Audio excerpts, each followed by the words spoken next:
അപ്പൊ ഇവിടെ മെയിൻ ഉള്ളത് എന്തെല്ലാം? നമ്മുടെ എല്ലാതരം ബിസ്ക്കറ്റ്, പിന്നെ ചോക്ലേറ്റ്സ്, പിന്നെ നാടൻ അപ്പങ്ങളില്ല, ഈ എല്ലാവരും ഗൾഫിലേക്ക് കൊണ്ടുപോകുന്ന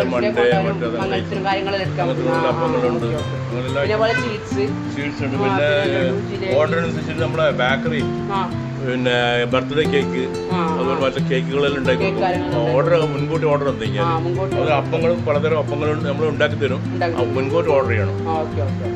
അപ്പൊ മൂപ്പർ പറഞ്ഞെന്ന് വെച്ചാൽ ഇവിടെ അപ്പം കാര്യങ്ങൾ ഐറ്റംസ് എല്ലാം ഉണ്ട്. പിന്നെ അതുപോലെ ചോക്ലേറ്റ് ഐറ്റംസ് എല്ലാം ഉണ്ട്. പിന്നെ സ്പ്രൈറ്റ്, സാധാ ഒരു ബേക്കറി ഇല്ലേ അങ്ങനെ ഇല്ലേ അതുപോലെ ഐറ്റംസ് ഇവിടെ എല്ലാം ഉണ്ട്. പിന്നെ ഒന്നുകൊണ്ട് പേടിക്കണ്ട. പിന്നെ നല്ല റസ്ക്, മറ്റേ പോപ്പിൾ റസ്ക് എല്ലാ ഐറ്റംസും ഉണ്ട്. ബിസ്ക്കറ്റ്, പിന്നെ ഐസ്ക്രീം നോക്കണമെങ്കിൽ അതും ഉണ്ട്. ഐസ്ക്രീം കാണാം, ഐസ്ക്രീം ജസ്റ്റ് ഒന്ന് കാണാം. ഇത് നമുക്ക് നല്ല അടിപൊളി ഐസ്ക്രീം ഉണ്ട്. ഇതേതാണ് ഇതിൻ്റെ ഇത് വരുന്നത്? ആ റേറ്റ് തന്നെ അല്ലേ? കുറവല്ലേ? Okay okay okay. ആ ഓക്കെ.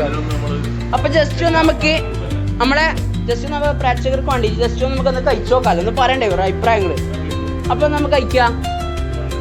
അപ്പൊ ഇർഫാൻ നീ ഒന്ന് ജസ്റ്റ് ട്രൈ ചെയ്യിക്കോ. ഓക്കെ. അപ്പൊ ഗൈസ് നമ്മൾ ഇർഫാൻ ആദ്യം കഴിക്കുന്നത് ലഡുവാണ്. ഇർഫാൻ ജസ്റ്റ് കഴിച്ചിട്ട് എങ്ങനെ പറയണേ? ഓക്കെ. അടിപൊളി സാധനം തന്നെ, ഒരു രക്ഷയില്ല. അപ്പൊ ഗൈസ് ഇവൻ പറഞ്ഞത് കിട്ടിയ സാധനം തന്നെ, ഒരു രക്ഷയില്ല.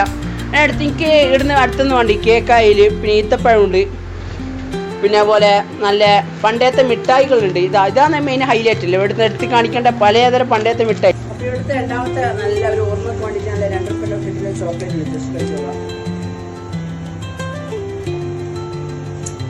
കേട്ടോ. രൂപയിലും എല്ലാവരും ഇഷ്ടപ്പെടും. പിന്നെ അതുപോലെ ജിലേബി ഐറ്റംസ് കാര്യങ്ങളെല്ലാം ഉണ്ട്. പക്ഷെ നമുക്ക് അതൊന്നും വേണ്ട. നമ്മൾ ടിക്കറ്റ് കഴിച്ച് നിർത്താൻ പോയിരുന്നു. നോക്കി നോക്കാം. കിട്ടേക്കടാ പൊളി. ചങ്ങായി പറയാം ഇവിടുത്തെ മുണ്ട കഴിച്ച പൊളി ഐറ്റം. ഓക്കെ. കറക്റ്റ് ലൊക്കേഷൻ എന്ന് വെച്ചാൽ സൗദി ബസാറിന് നേരെ വന്നിട്ട് ബസ് സ്റ്റാൻഡ് കഴിഞ്ഞാടും ഫസ്റ്റ് കാണുന്ന നമ്മുടെ സുഹറാസ് ബേക്കറിയാണ്. അപ്പോൾ ഇവിടെ എല്ലാവരും വരെ സപ്പോർട്ടാക്കുക മക്കളെ. എന്നത്തെ പോലെ ബാക്കി നാളെ.